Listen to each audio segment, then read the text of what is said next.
had a chance to talk to Danika from Arizona at GP Vegas. She's 11 and the next generation of competition for you. I know that because we played in an unstable draft, and we're starting right now.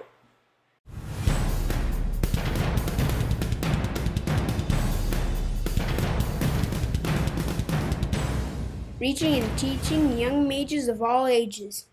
Welcome, young mage. I'm Rhino, and I am here with Danika, and I'm going to go ahead and ask you a few questions. And when did your spark ignite?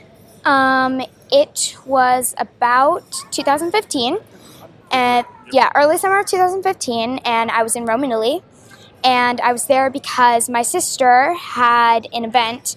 It was a field trip for Multi-Story Model United Nations.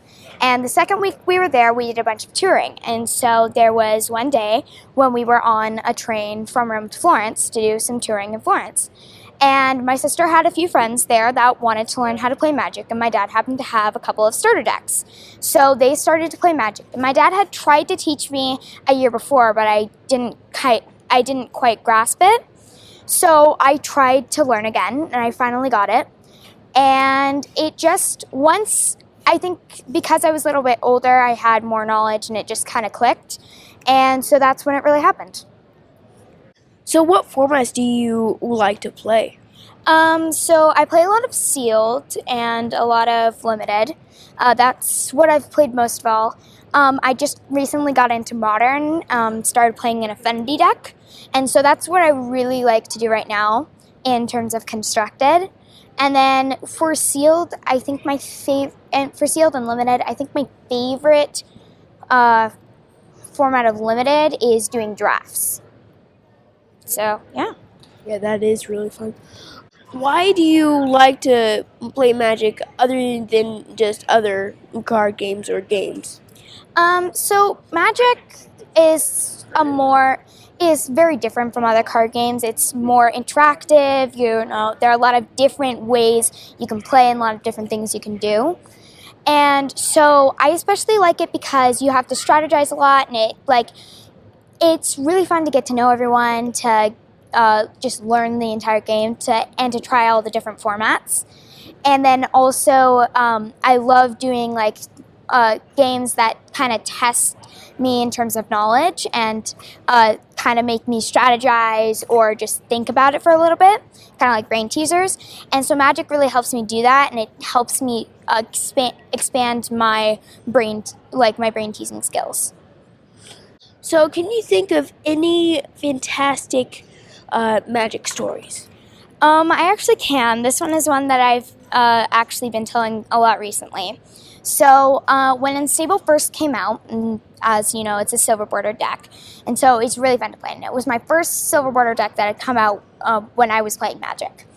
And so Unstable came out, and my family decided to do a draft. And so it was me, my sister, my mom, and my dad.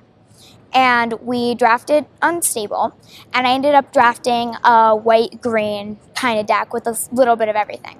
And one of the things I loved about Unstable is it's fun, it's kind of silly, kind of wacky, and it had squirrels.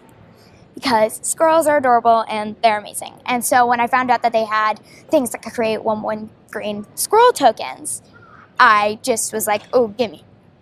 And so what happened was, I was recently after we did the draft and I built my deck. My dad also built his deck, and we played a couple matches while we were in Tucson visiting my grandparents.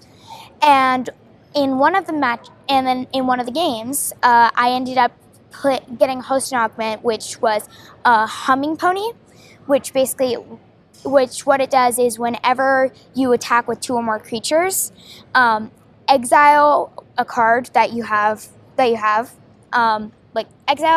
one card that you control, and then immediately recast it. And so one of the things I did was I ended up getting a couple creatures out, and I started attacking. And so it has flying, so it can't be blocked. And I started attacking with more than 2 creatures. And so I kept exiling Squirrel Dealer, which whenever it comes into play, you get a 1/1. You ask someone if you like squirrels, and if they like squirrels, and if they say yes, then you get to make a 1/1 green squirrel token. And so I kept yelling across the room, across the house, just saying, "Mom, do you like squirrels?" And I kept on doing that because every single turn I would exile and recast Squirrel Dealer. And by the end of it, I had an army of about 7 or 8 1/1 green squirrel tokens to attack my dad. Well, that is pretty cool. I want to thank you for your time, and I have more videos coming out soon. So until then, Rhino out. Well, I went to, okay, yeah, I do that all the time.